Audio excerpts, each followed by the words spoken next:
এই দেখুন ভিডিওটা। এখানে আমি বরফগুলো সব নিয়ে নিলাম।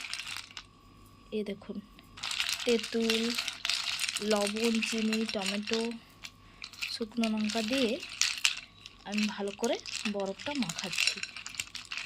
আপনারাও বাড়িতে ট্রাই করে দেখুন। Trending viral video. একটু লেবু চিপে নেব,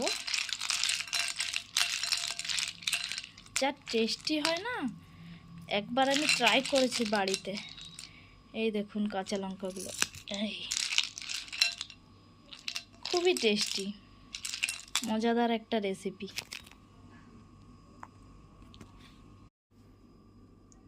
সামনে থেকে দেখে নিন কেমন হয়েছে।